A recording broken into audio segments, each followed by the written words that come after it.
Ever look at a game and think, damn, how is this still so good after all these years? Well, today we're diving straight into that nostalgia trip. I'm bringing you 10 games from way back in 2005 that still hold up like legends in 2025. These aren't just nostalgia moments, these are games I genuinely think are still a blast to play right now. So if you're into classics that aged like fine wine, stick around, this list might just surprise you.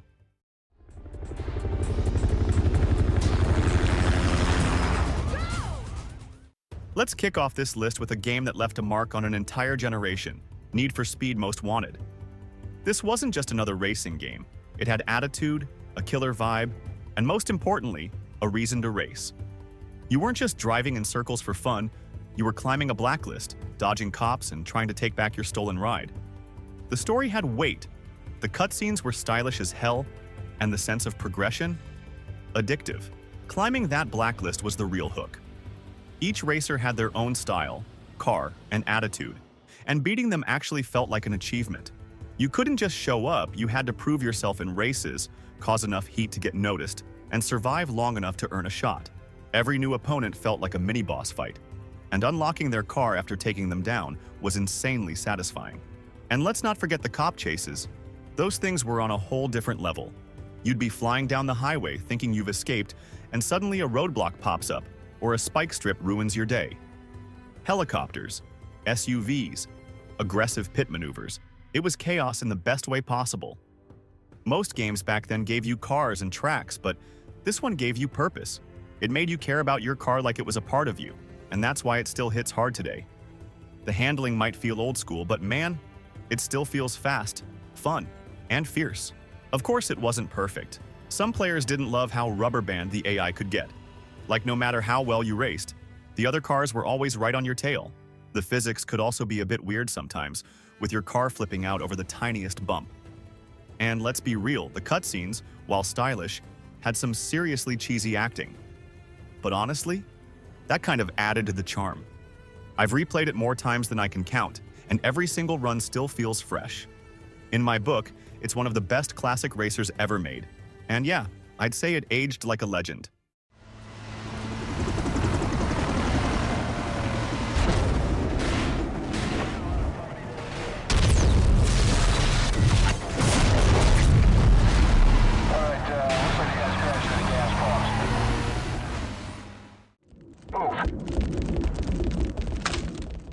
Let's talk about a game that took the Star Wars universe and did something totally different with it.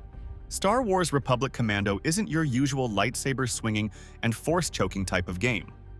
This one drops you into the boots of a clone trooper leading an elite squad through some of the darkest missions in the galaxy. What made it stand out? It was tactical, real tactical. You didn't just run in guns blazing like in Call of Duty. You had to think, position your squad, cover angles, breach doors. Every move mattered. It felt way more grounded, almost like a military shooter wearing a Star Wars mask. You controlled a full team of clones, each with their own roles. You could command them to take positions, hack systems, set up ambushes. And it wasn't just a gimmick, it worked. And it made every mission feel intense.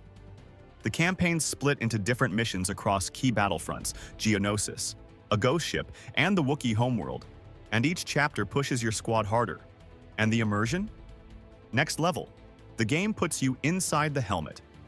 Literally, the HUD is built like you're looking out from your clone's visor, with little details like static interference, squad vitals, and targeting overlays that react to the world around you. And the sound design? Absolute gold. Every blaster shot, radio chatter, and explosion hits hard, pulling you deeper into the chaos of battle.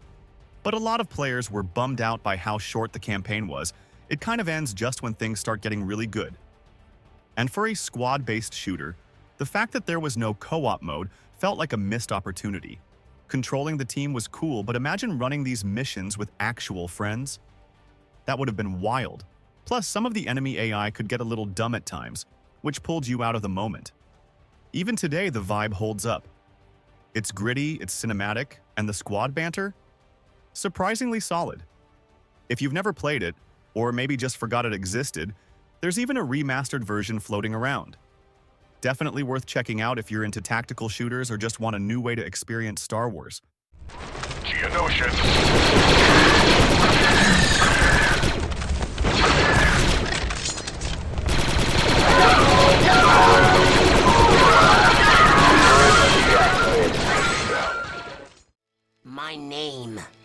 starts with a D. Is Rasputin.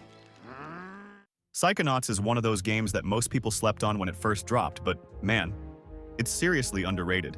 It's not your typical 3D platformer. Sure, you jump around and explore weird worlds, but what makes it stand out is the writing. It's sharp, funny, and full of heart. This game leans way more into storytelling than precision platforming. The levels are basically mindscapes, literally inside people's heads, and each one is totally unique and packed with wild ideas. If you played Psychonauts 2, you already know how clever and emotional this series can get. But the first game set the tone. It's got that classic Double Fine charm, weird characters, hilarious dialogue, and surprisingly deep themes. One of the coolest things is how every level reflects a different character's mental state. You're diving into their fears, traumas, or obsessions. There's a level that takes place in a twisted version of a board game, and even one built like a 70s psychedelic music festival. It's insane how creative it gets, and somehow it all makes sense. It's like a mix of Saturday morning cartoon vibes with some real psychological layers underneath. Now, it's not all perfect. The platforming can get a little janky, especially later in the game. Some levels feel clunky to move through, and the camera doesn't always cooperate when you really need it to. But the final level? Yeah, that one's kind of infamous. It's a tough, slightly frustrating spike in difficulty that feels out of sync with the rest of the game, and a lot of players bounced off right there. A lot of people skipped it because it looked like just another quirky platformer, but it's way more than that. If you're into games that actually have something to say and still know how to make you laugh, this one's a hidden gem worth going back to.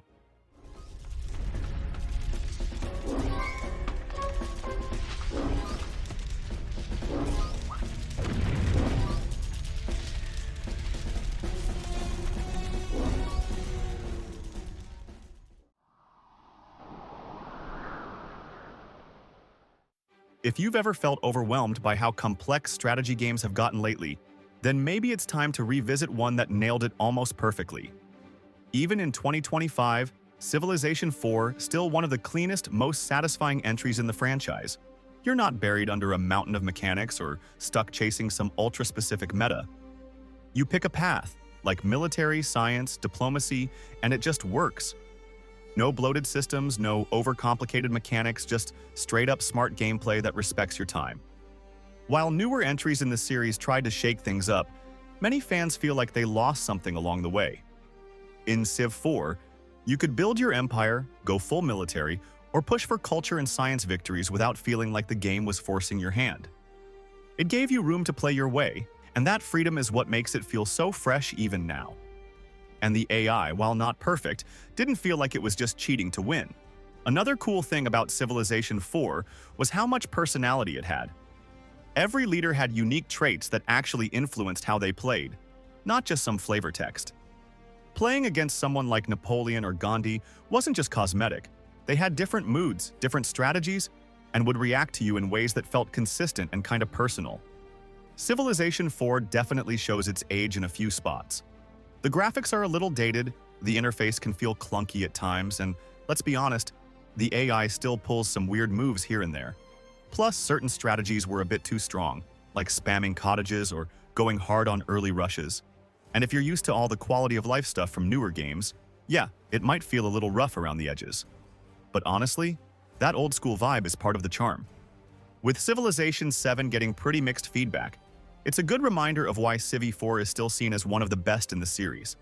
It keeps things focused, balanced, and actually fun to play without drowning you in systems. Trust me, if you missed it back then, you'll be surprised how much it still gets right.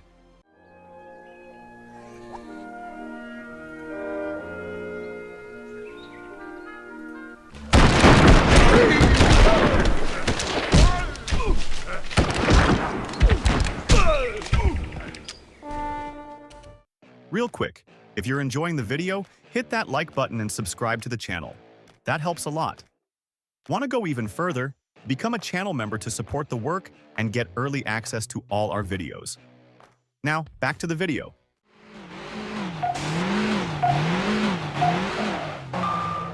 Midnight Club 3 wasn't trying to be realistic, and that's exactly why it rocked. This wasn't about realistic handling or fine-tuned controls. Nah, this was pure arcade chaos in the best way possible. Cars felt fast, ridiculous, and fun to drive, like the whole game was built around adrenaline. Back in the day, this was Rockstar showing they could do more than just GTA. Midnight Club 3 had that flashy, neon-soaked vibe, competing head-on with Need for Speed Underground, but with its own flavor.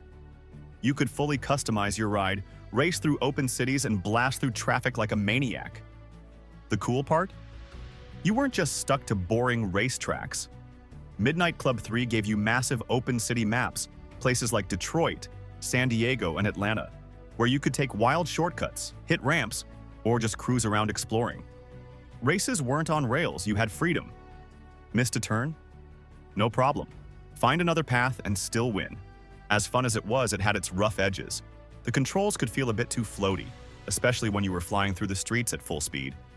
The AI could be kind of brutal too, pulling off weird miracle comebacks out of nowhere. And the rubber banding? Yeah, it was real. Plus, if you were playing on older hardware, the load times felt like an eternity. But what made it special wasn't just the gameplay, it was the attitude, the music, the style, the over-the-top sense of speed. It was a whole mood. And considering this franchise is pretty much gone now, it makes this game feel like a lost gem. If you're into old-school racers that don't take themselves too seriously, this one still hits hard.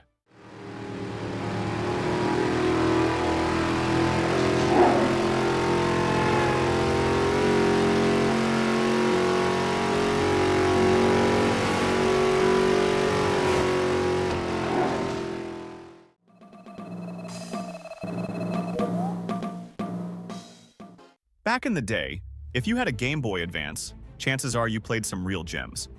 But one that seriously stood out was Star Wars Episode 3: Revenge of the Sith. Yeah, it had versions on consoles like the PS2, but the GBA one? That was a different beast. It took the whole Jedi vs. Sith showdown and turned it into a slick, side-scrolling beat-em-up.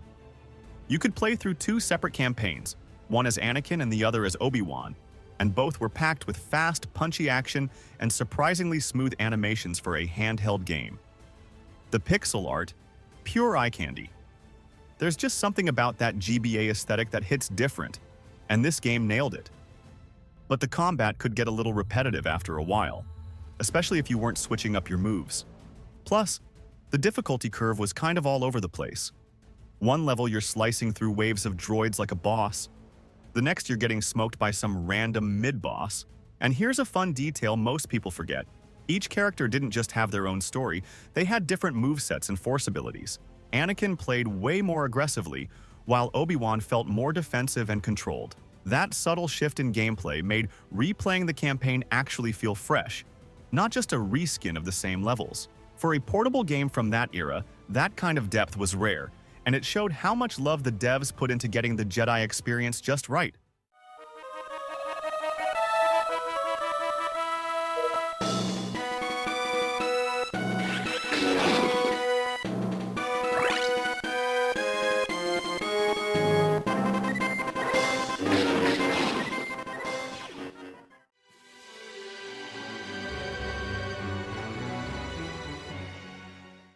Fire Emblem Path of Radiance is one of those games that flew under the radar for a lot of people. But if you played it, you know how special it is. Back in the day, this game dropped on the GameCube and barely made a splash because not a lot of people had that console. It was the first time Fire Emblem went full 3D, and man, it nailed it. The transition from the classic 2D style to 3D felt smooth, like it was meant to happen. The cutscenes looked amazing for the time, the maps felt more alive, and everything just clicked. No weird jank, just pure tactical strategy wrapped in an epic fantasy world. You play as Ike, a mercenary who's way more grounded and relatable than the usual royalty types we see in the series. The story starts small, then escalates into this full-blown war. And the writing? Way deeper than you'd expect. Plus, the game's mechanics still hold up today. Challenging, satisfying, and filled with that old-school permadeath tension that actually makes your decisions matter. Another thing that really made Path of Radiance stand out was its skill system. You could assign and customize special abilities for your units, letting you build your team exactly how you wanted. Now, don't get me wrong, it's awesome, but the animations during combat felt a bit clunky compared to later titles, and this game ain't winning any awards for speed. It can drag a little, especially if you're used to faster strategy games. But what's wild is how many fans still call this their favorite Fire Emblem. And honestly, it makes sense. It's got heart, strategy, and that classic Nintendo magic. If you've never touched this one, now's the time.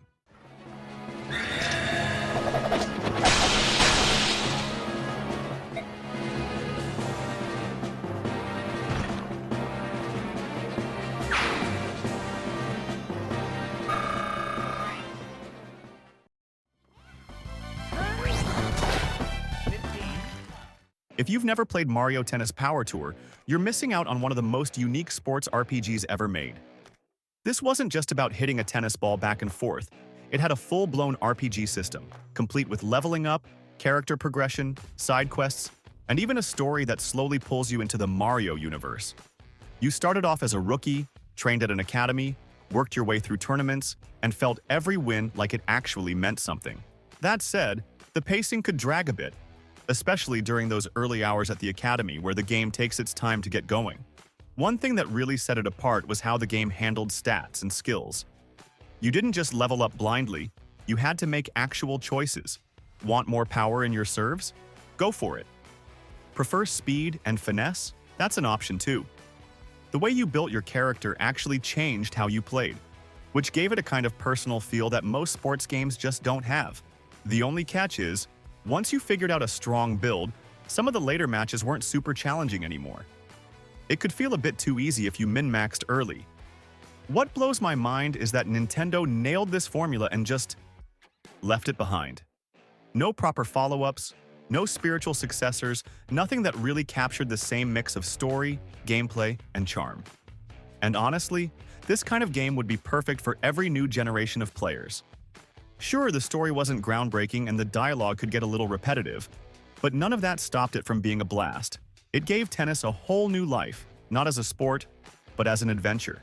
Even today, it's still fun, still fresh, and still one of the best blends of sports and RPG gameplay we've ever gotten.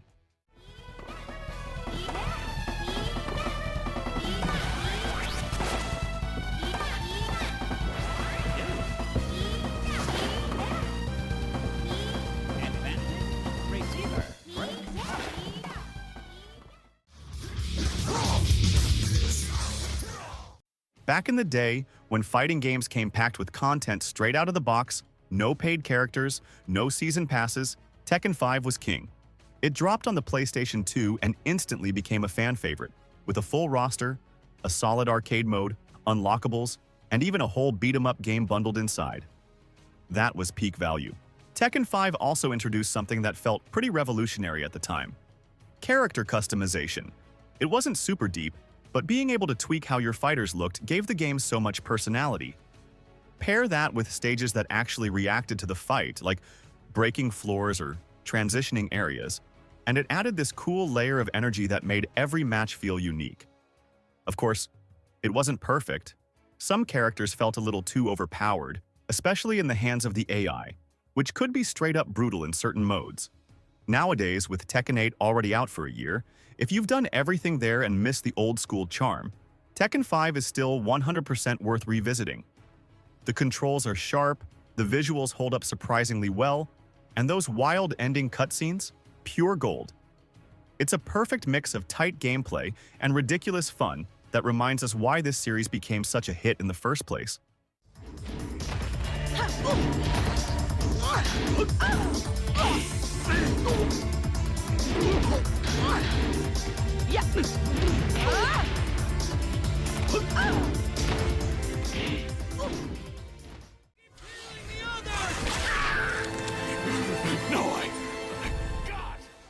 The first God of War might be old, but it still hits hard.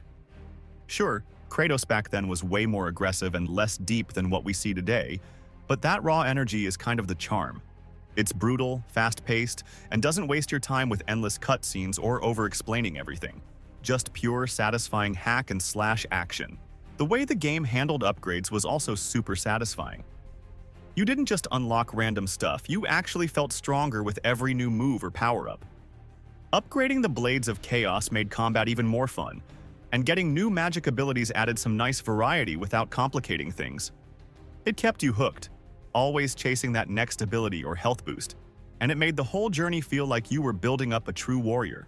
What really makes it stand out today is how different it feels from modern AAA games. No over-the-shoulder camera, no Souls-like combat, just old-school button-mashing madness that somehow still feels great. If you're tired of every new game trying to be the next cinematic masterpiece, going back to the original God of War feels like a breath of fresh air. Of course, some platforming sections can feel a little clunky, and the fixed camera can get annoying in tighter areas, but nothing that really gets in the way. And let's not forget the boss fights. Man, those were wild. Each one felt like a huge event, with over-the-top scale and brutal quick-time moments that kept your heart racing. From giant hydras to mythical monsters, the game never let up. It wasn't just about mashing buttons, it was about timing, learning patterns, and pulling off these epic finishing moves that made you feel like a total beast. It's also a reminder of how fun games used to be when they focused on gameplay first. So yeah, the new ones might be deeper and more emotional, but the original, it's still a blast.